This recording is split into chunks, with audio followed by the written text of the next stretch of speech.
If anyone loves me, he will keep my word, and my Father will love him, and we will come to him and make our home with him. He who does not love me does not keep my words, and the word which you hear is not mine, but the Father's who sent me. These things I have spoken to you while being present with you. But the Helper, the Holy Spirit, whom the Father will send in my name, he will teach you all things and bring to your remembrance all things that I said to you.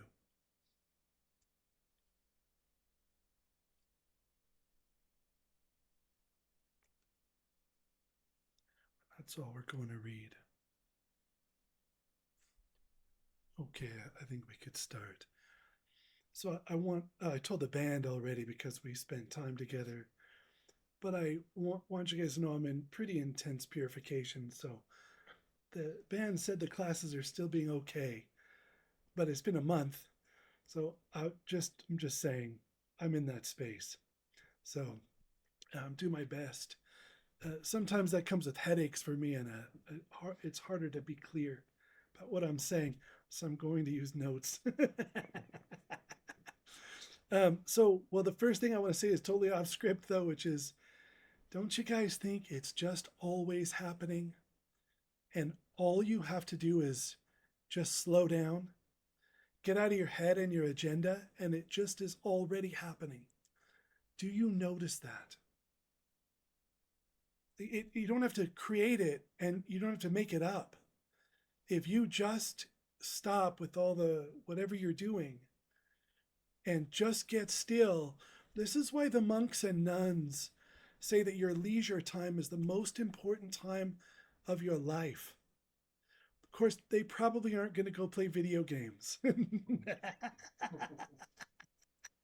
There's a way to become a saint playing video games, though. But just in this class at this time, um, I've been trying to get my daughter to play video games. We don't have a machine, but I'm like, if you'll play, I'll buy one. But she's like, I won't play, and I really want to play Mario. I want to play old school Mario games, but because I just think they're so fun, you know. But what I'm talking about here, though, don't you notice if you just sit down and get out of your head that, like, it's never not saying it. It's never not saying it to you. Never. There's not a moment at which it's not being spoken to you. And if you just get quiet and listen, it's happening already. It's just happening.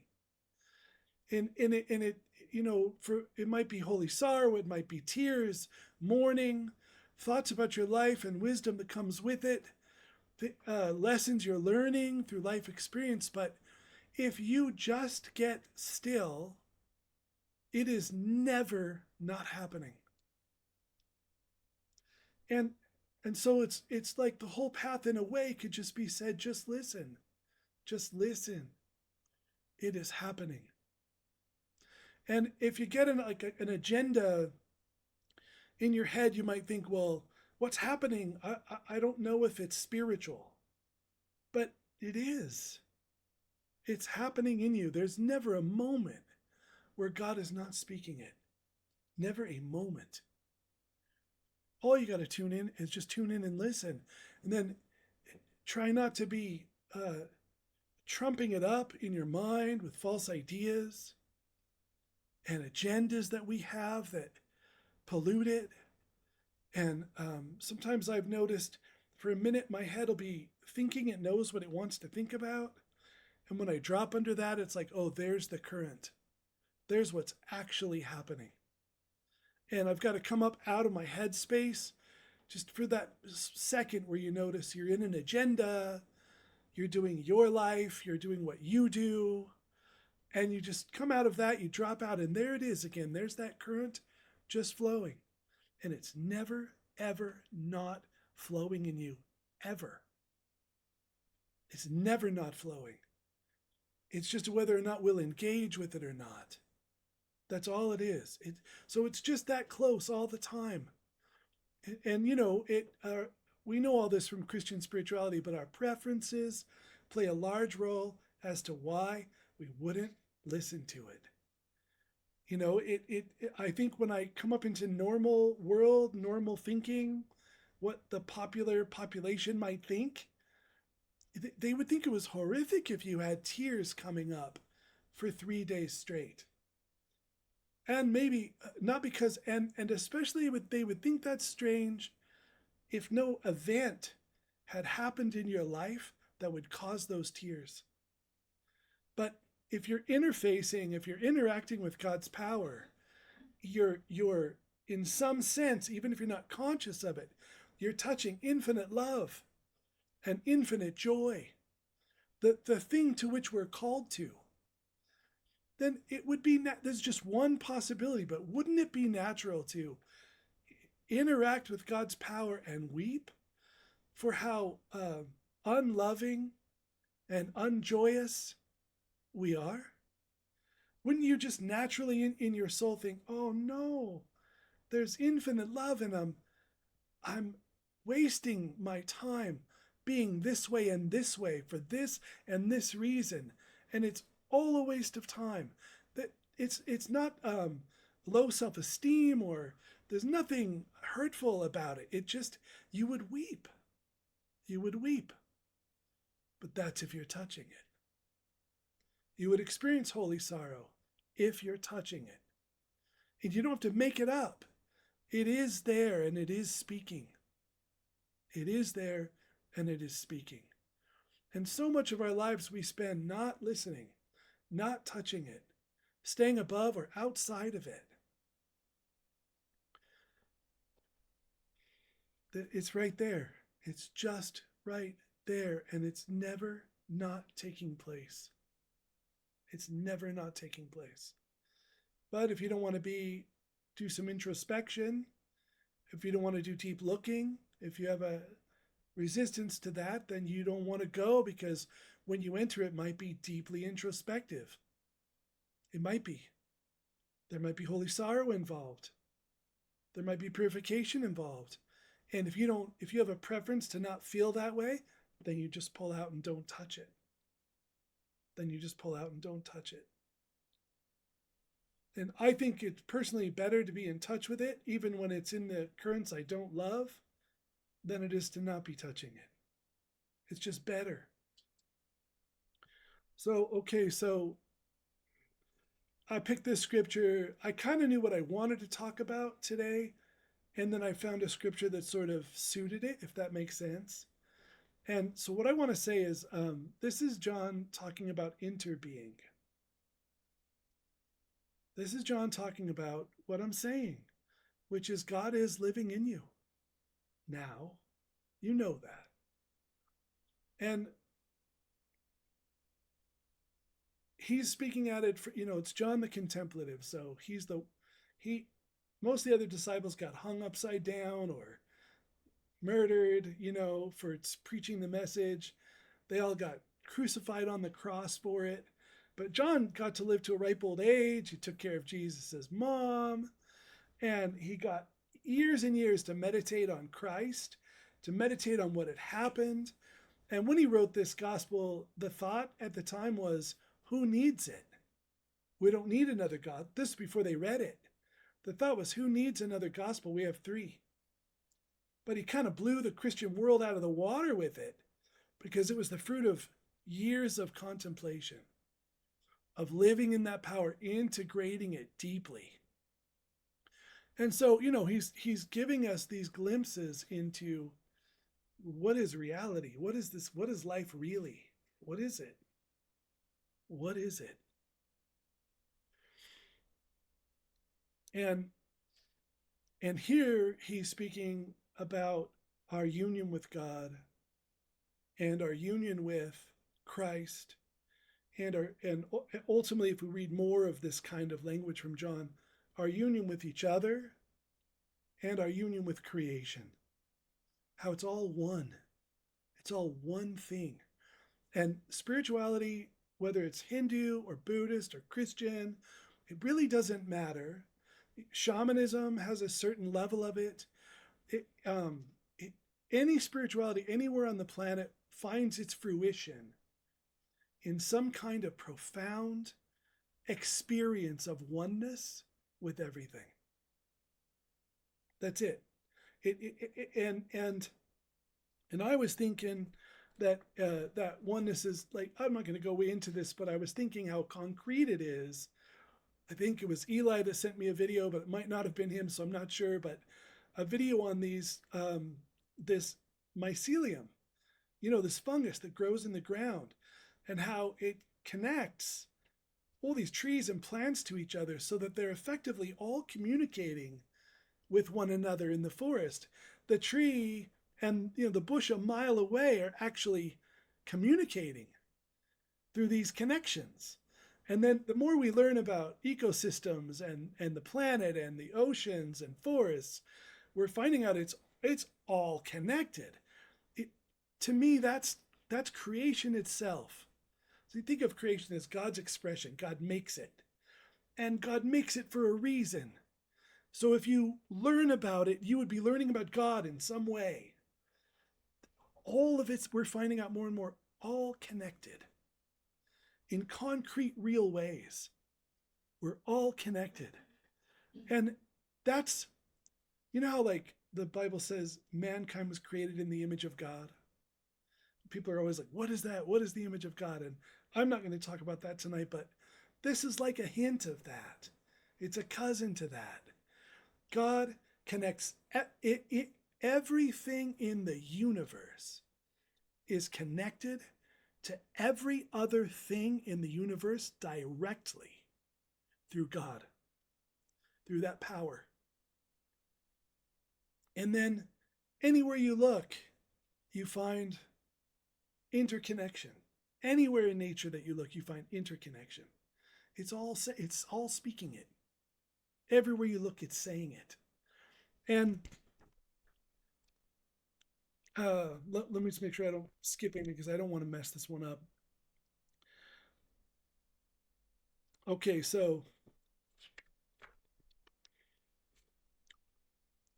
then if we're all connected in that way, everything is connected.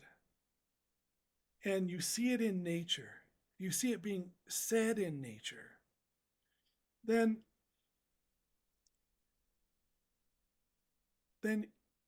all you have to do is tune in and you can experience that and notice that. It's right there. It's just sitting there, waiting for you to see it. But you got to come out of your small mind. You got to come out of small mind in order to notice that. That's what it is. And I'm going to do classes where I kind of introduce you to that and help you see that. I think I can, to some degree, initiate those states in people. I can help people notice. But know this, whether it's purification or whether it's holy sorrow, or whether it's noticing deep sin we never saw before, or whether it's being grown up into joy or exploded outwards into love, or being deeply, deeply settled in peace in our lives, or whether we're being initiated into being more physical and more human, or whether we're being initiated into being more cosmic and more sort of deified, more Clinton, more specifically Jill, but also forgetful of that and unifying with everything. The direction it is going is a connection to everything that is through love. Through love. And any inventory we do, any purification God sends us through, any process of spirituality that we're brought through, ultimately is designed to bring us towards love. That's all it is. And our hurts and our wounds cause us to reject love. And our need to fit in socially cause us to reject the truth. We want to push away the real reality. It's like in the Matrix, that kind of nefarious guy that eating steak, and he just says, "Look, man, I don't freaking care if this is real or not. It tastes real, and I'm okay with it. I just don't want to know." Remember that he said just when he made the deal with the alien guys, like with the AI, I guess. He said just make sure I don't remember any of the truth. As long as the steak seems real, I'm happy. And we do that. That's what that's what we do. I want to fit in. I know the matrix is a lie, but I just want people to accept me. I just want to live in that world. It's so shiny and bright and neat. And we're a lot like that nefarious guy in the Matrix that said, "Look, as long as I don't remember, I'm happy. Just give me a good, decent life, forgetful of the truth, and I want it." And that's all the time the choice we're making, all the time, between just being true and real or jumping back into the world which is created from a small mind. That's the thing.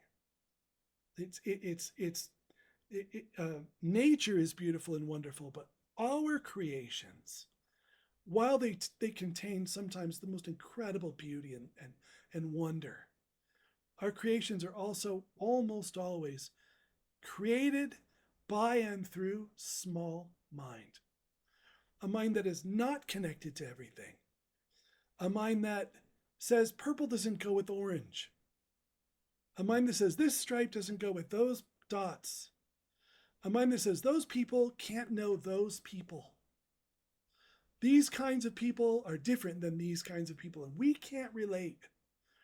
See, that's when you're embedded in the lie so deeply that all these differences and divisions that are all one in God, all of it is one. But these divisions, the only thing we see, that's small mind.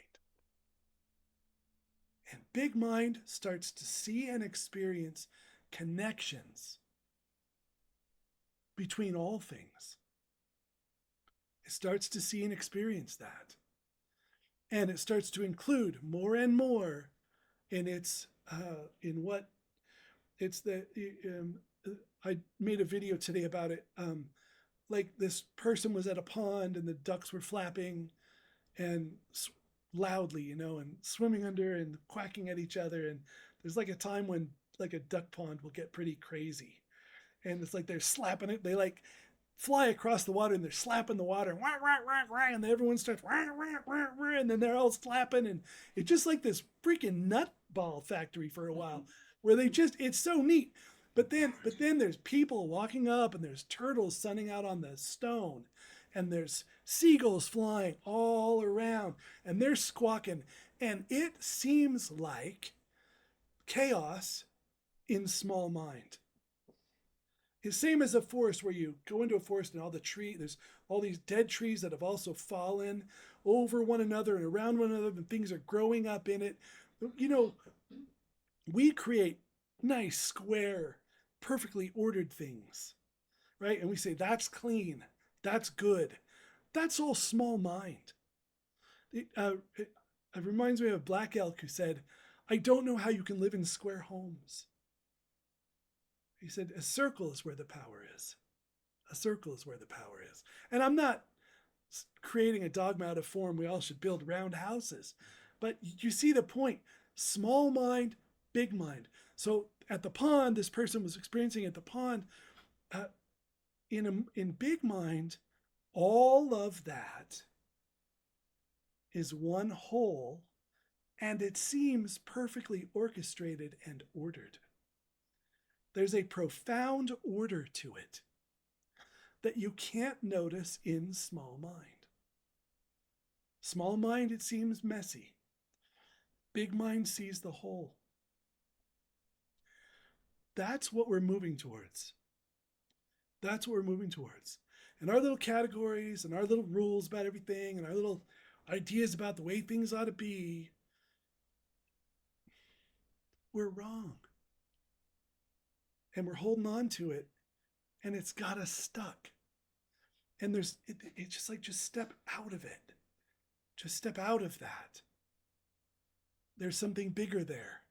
There's a bigger pattern. There's a bigger it reminds me when it first happened to me, I was driving by the Great Salt Lake. And right when it happened, I was thinking, I think the Great Salt Lake stinks. It was blowing over on me and I just didn't like it. And then as soon as I hit that state of consciousness, I loved it. I loved the smell. It just shifted. It changed right in that state. And that's what we're talking about.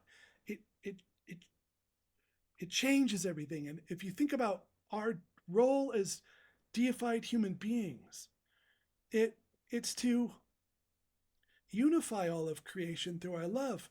But how could we do that if we're still stuck in the little boxes?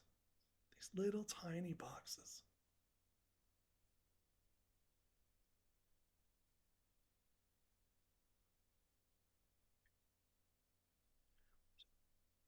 So when you tune in, let's say it's a very small experience, you tune in and it's just some area of your life where you're stuck, and you start to feel holy sorrow and purification over that. That's not the end goal of God. God's only saying that because it's a place where you're hung up. And it's keeping you from touching and loving and connecting fully to everything. There's things that are anathema to you. There are things that are unacceptable. And sin is unacceptable. But all of creation, including all people, they're all part of God. And all of these judgments keep us from touching it. They keep us from touching it. So there's this song I wrote, and there's a lyric in it. It's for the band, it's a song from the band. And it says, 1,000 images of beauty reflecting mutually with the drops of dew. And no one's going to ever read that and go, what did he mean by that? So I'll tell you. All the lyrics are packed with these deep mystical insights, but no one's going to ever notice. But what it is like being at a pond, it just comes from sitting, especially at ponds. I really like ponds, especially in the early 10 years of my path, I was always at a pond somewhere. And, these drops of dew form on all the leaves. And they're round, mirrored surfaces. That's what they are. They're round mirrors. And even a little tadpole on the other side of the pond, when it moves, it's reflected in that drop of dew. But it's reflected in every drop of dew around the pond. And that, in turn, is reflecting light back onto the pond, changing it. And all the little eyes, little frog eyes and owl eyes and seagull eyes and duck eyes, and little rats that are moving around, the turtle eyes, your eyes, that whole pond is reflecting on those mirrors too. And so you're literally absorbing the light from all of this and reflecting it back and changing it. So the subtlest movement across the pond, the subtlest movement, it's happening in your eyes.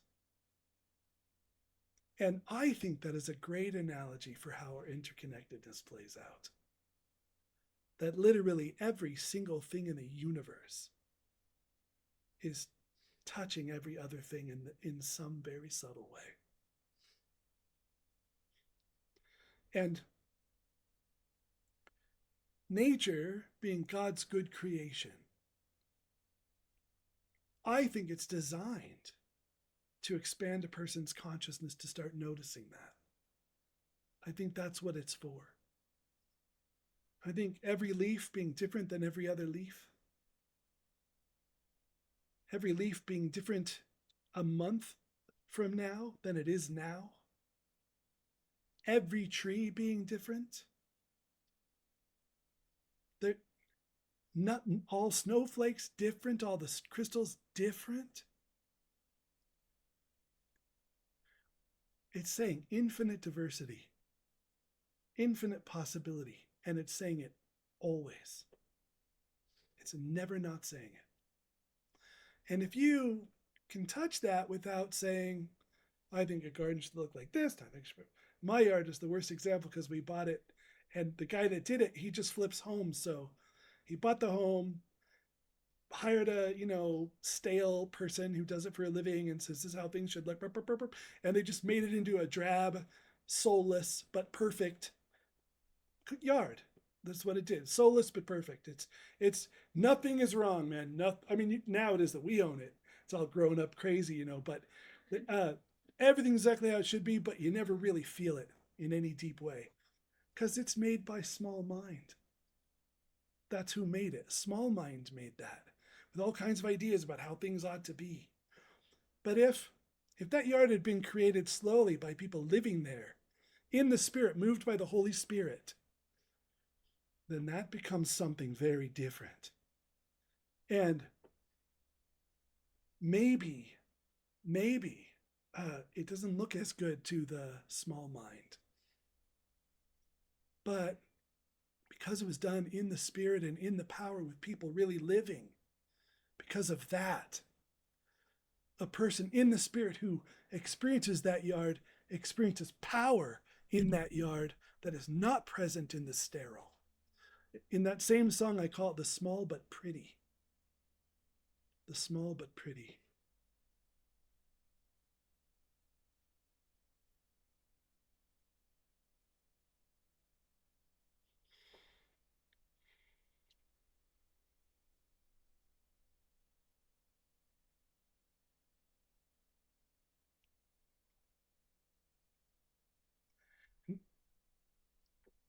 So wherever Jesus says, I want you to be with me where I am.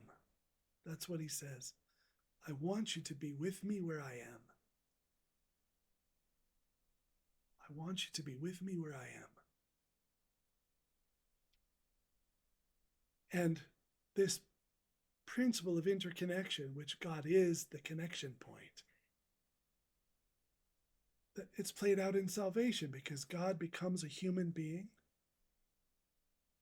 uniting humanity with God fully.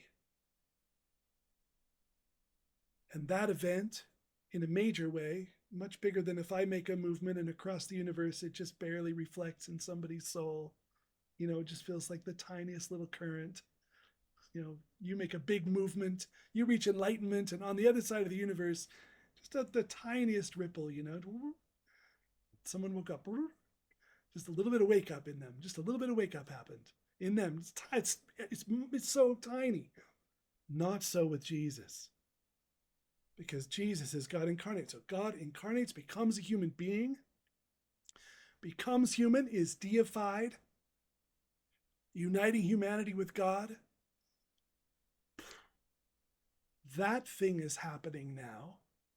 That's what you touch as a Christian, and it is affecting you profoundly.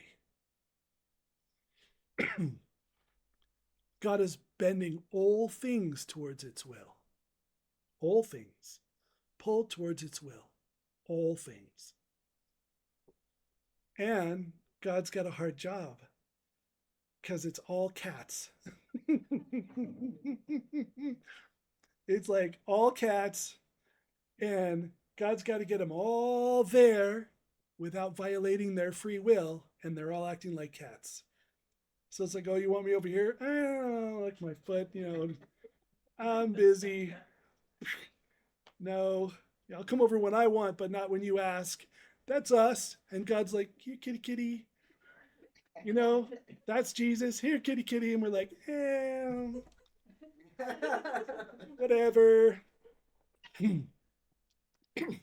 So God is pulling all things to its will. We're all going that direction, even though we all have free will.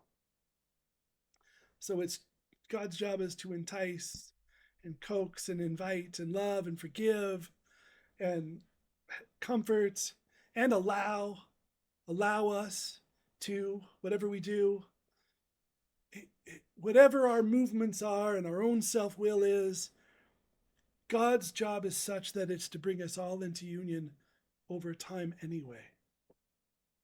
That's why Jesus says, I played the dirge, but you did not dance. Right? I threw a feast, but you did not come. One had to go see the property they just bought. One had a business they had to work on. They didn't come.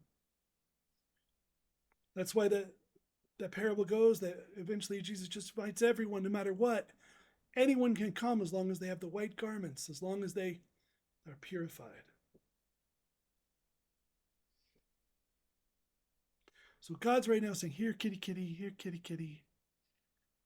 And just do a little less. Oh, you're over there? Oh, I was going to look over here. These cats are perfect because they're what they do. It's so funny. Okay, so then I was thinking, what could help you? And the band has been on, often saying, man, people should listen to our music more. And and I could never talk about it. I think today is the first day I've ever been able to talk about my band without feeling weird. Just so you know, I mean, I just can't do it. Because I'm a part of it, so it's weird. If I say it's good, it's like, it feels, I don't know, just today it feels different for the first time. And I just want to say that when we formed the band, we had this kind of thing in mind, this really vast thing. We wanted to make Christian music. But I had read a book at Barnes & Noble a few years before about Christian music, like official Christian music. And it was a criticism of it. Because Christianity's in a weird space where it constantly is critiquing popular culture. But then when it creates music, it copies popular culture 100% exactly. And then like the same tricks and gimmicks to, trigger the reptile brain to feel, endorphins. Like, I feel love. I mean, like, it's totally manipulative. Pop music is designed now. They found the chord structures that manipulate the most. They know they can write a hit. Like, I don't know if you guys know this or not, but corporations can write a hit song now. They know they can. They know exactly what things will trigger that in your brain and make you be like a monkey. Just a trained monkey. Like, we can make them cry. We can make them feel sentimental. We can make them feel lovesick and swoony. Like, we know how to do this. And think about the nefarious way that pop music goes about it. They start with a profit motive. They scan the country for people pretty enough, first of all, like as if God gives a damn about that. Pretty enough, good looking enough, whatever, all the things that have got to be in place for small mind to say, yes, yes, yes, that's beautiful. And they pick that person and they groom them to be a moneymaker for corporations. That is the sad state of music these days. There's lots of music outside of that being produced, but that's what music is these days. It's a corporate manipulation for profit of your lizard brain. And once you know that, you kind of got to say, man, maybe that's not for me. If you're on a spiritual path and you realize that it doesn't matter that I come up and say something nice to you, it matters if I really mean it. And that if I come up and say something really nice to you and I don't mean it, it's creepy. I mean, it is creepy. It would be way better if I just didn't say it. There'd be no sin in that. But there's deep sin in coming up, and if I know I could make this person cry. I know I could just help them cry and have a deep, meaningful experience, and I think I'll go manipulate that to happen. I think I'll go on this date, and I think here's how it'll go. I'll say these things, and I'll act this way, and I'll use these techniques. That is super creepy. So this book I read was criticizing Christian music because it rightly, well, partially rightly criticizes pop music, Christianity. But then when they made their own music, they exactly 100% copied it. Every principle, every trick. I mean, here's where the chorus goes, here's where this goes, and it'll make people feel it. And it's manipulation. And the book was saying, that's not Christian. That's not Christian at all. In fact, if God wanted to do that, we'd all be in against our will. We'd all be in right now. Wherever God wanted us, God could make us get there right now against our will, which would be super weird. So we started this band and we thought we wanted to actually be Christian. Like really Christian. But then, and we call it the ghost of earnest pitch because, like, just right off the bat, it's like it's a hint of true sound. We know we're not doing it. Like, we know that you couldn't possibly be in service of the divine and think you're doing it. Like, as soon as you think that, we know you're new and need to be more quiet. Like, you guys know how wrong you can be, and when you think you're right, and how true, and all the power you can feel while you're blowing it. Like, it's just, life's weird that way. So, the ghost of Ernest Pitch, there's that whole mythology with Ernest Pitch, the character, but the other side of it is just a hint of sincere sound. Just trying to make something true. Just trying to make something true and something real. But it can't be small mind true, because then it won't take you anywhere. So now it has to have melody structures and chord structures and interactions that don't trigger the reptilian brain. Just don't give you a hit of, oh, or lust or power. Like, each genres are kind of more, they know the tricks. They know exactly what to do to make you feel these ways. And I'm not saying there's no good in that at all. I'm not saying that, but it's dogma. It's not true. It's not true. It's dogma. True is what is happening now, right now. What is happening? What is God doing in this room right now? Not I want to feel sentimental. Not I want to feel lust. Not I want to feel powerful. Not that. What is actually happening? So we thought, let's try to create music that tunes into what's actually happening in the moment, and in some very distant, barely capable way, let's try to turn that into sound. But then that made things different, because then there might be a period of purification in the music. And the listener's got to be open to purification. If you've listened to our band, sometimes we go into chaos, and I feel like chaos is the initial state of the universe. God brings order. So, like, it's a big deal. It's primal power, chaos. Primal power. Way deep. If you can open to chaos and not hate it, you've got a big mind. You've got a big mind, because it's not chaos. It's the initial state of creation before God brings order to it. And it's always there. It's always there. And there's another time of chaos in the spiritual path, when you've been initiated into one stage deeply, and you got real comfortable in it, and you just know exactly what you're doing. It's just all about humility, or it's all about joy, or it's all about love, or it's all about whatever it is. And you just know exactly what you're doing, and it gets really good, and you do it for a few years. And then God goes, different vibe, different energy, different lesson plan, or through physical circumstances, throws you a loop, throws a wrench in your chain, just all of a sudden it's way different. You don't know where you are. You can't go back where you were. You don't know where you're going. And there's this period. People get lost at this stage on the spiritual journey. People get totally lost. They'll fall away even. There's this period of uncertainty, and it feels unstable, which Clyde said was a divine state, because it means learning is about to occur. That's what Clyde said.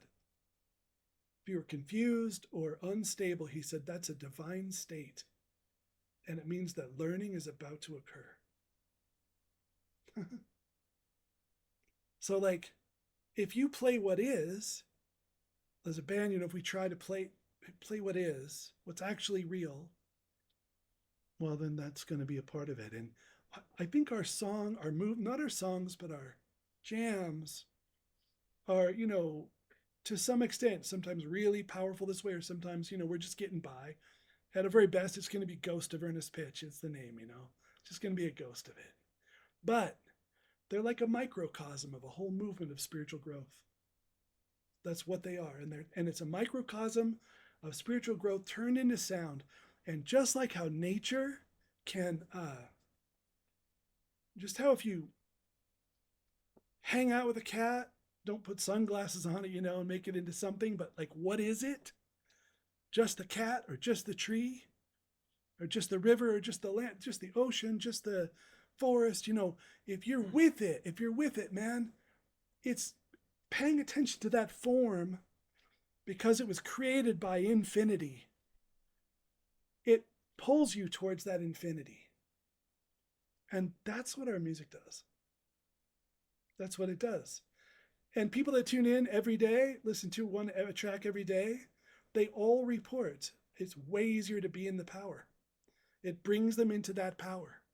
People who say, I don't always feel the power, I can't find the power, listen to an hour and 20 minutes of a track, and they say, I did feel the power then, and it brought me into a state more receptive to what is happening. And that's the goal. That's the goal of the music, to bring you into what is happening. And it's Christian in that sense alone. Our lyrics, when we do write songs, aren't always Christian themed. They're often just stories about life. I don't know what they are. I wouldn't know how to characterize them, but it's the music is the whole spiritual path, sort of it made into a microcosm.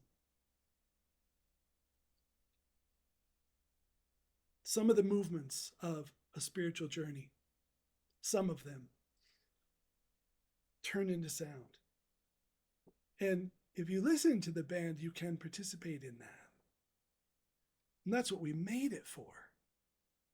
And what the band has noticed is that a lot of people are in their small mind with their understanding of what music is, which is really a corporate manipulation, mostly, usually. And they don't understand that music could also be something that requires something of you, something you must change to hear it, something that calls you to participation and transformation, rather than being entertainment and candy, which is, there's a place for that. I mean, it's all good, it's all good. We don't care about that. But this is different. This is meant to engage you and pull you somewhere. And I am, it's my band, well, I don't mean mine, it's our band. We've been talking about this a lot lately. Bands don't stay together when they're making money. We don't get paid or anything. And hours and hours of dedication and, to nothing, just to do it. And, so there's no profit motive there and all that. But the band has been saying there's been a lot of blood, sweat, and tears put into this by everyone. It's certainly our band, it's our band. But we did it for you guys. We did it for you guys. And we think it's being underutilized. And probably from misunderstandings about how music ought to be. You can still chew bubblegum, man. Like, no one thinks bubblegum is wrong. Chew bubblegum. Our music's not bubblegum. You have to listen and participate in it, because it's doing something. And Ghost of Ernest Pitch is just barely. To the degree that that's true, though, it's true because God is playing us. Because God is working through us. Yeah, I was talking to Kyle, and I was telling him how much better the Grateful Dead is than us, like leagues and leagues and leagues better. And we know that. We know it's the Ghost of Ernest Pitch. And especially in our older shows, we can understand why maybe it's like you really had to be in the power to like it. And sometimes I think once in a while that is still true. Like, you're going to like it, but only if you're way in the power. And if you're not going to dig it. But we are getting better, but to the extent that it's true, to the extent that it's working because God plays us. Because we're willing to be played. And we're just saying, like, here we are for another 2 hours, and No one even listening, no one here, just us. And we're just like, here, God, let us be a channel for you, man. And it's an adventure and a privilege and an honor. And I think if you're not availing yourself of that, you're missing something. Regularly, I think it would be good for everyone's soul to listen. And I've never been able to say that without it seeming like I was talking about me or something. And somehow that's changed just today, frankly. No, it changed 2 days ago. 2 days ago it opened and I thought, oh, I could talk about the band now. We're getting ready to do like a GoFundMe because we can't build the building. We ran out of money. Tariffs, turns out, they've doubled the cost of a lot of stuff. So it turns out we can't build the building until we get a GoFundMe and raise some money. And that requires like talking about the band on video. Well, I haven't been able to do that. I told everyone you have to do all the talking. I can't do the talking. It's not possible. And then it's like 2 days ago it opened and I thought, oh, let me tell you guys, you should be listening to our music. You should lay back, man. Close your eyes. Put on one, those, I love those eye covers. It just gets so dark and you can just see forever in there. Dude, and just lay down and listen. Or put it on and clean the house. But be in that. Because we think it plays a role in transformation. And it would aid you on a day, well, on any day, it would aid you. Any day. It just would. And, listen to all that other stuff. No, I do too. Some of the stuff I like, you might be shocked. It's just it's kind of pure bubblegum. I like that, man. But this is just something different. And you can't plug into it like it's going to be that, or you're not going to like it.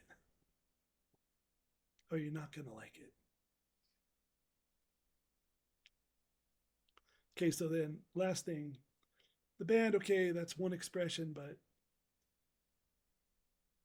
on a good night, it's like I don't feel like I'm the one playing it. On a good night, it's happening. I'm not making it happen. They're not making it happen. It's just freaking happening. We're trying to hold on. That's good spirituality. It may not be good music. It's good spirituality. But how can that not be possible while you're cooking? Of course it is. How is that not possible when you're on a walk?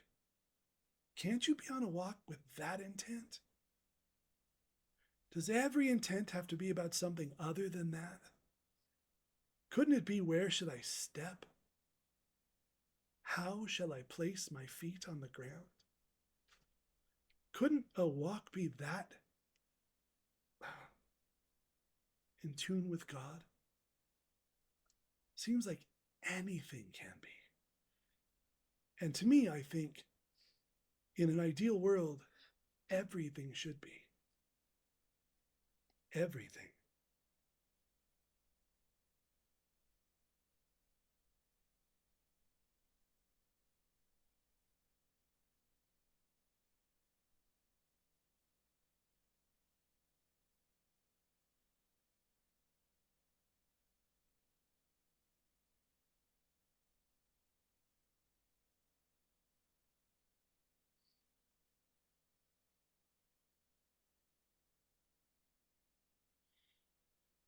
And if you tune in, it is always happening. It is never not being said. Never.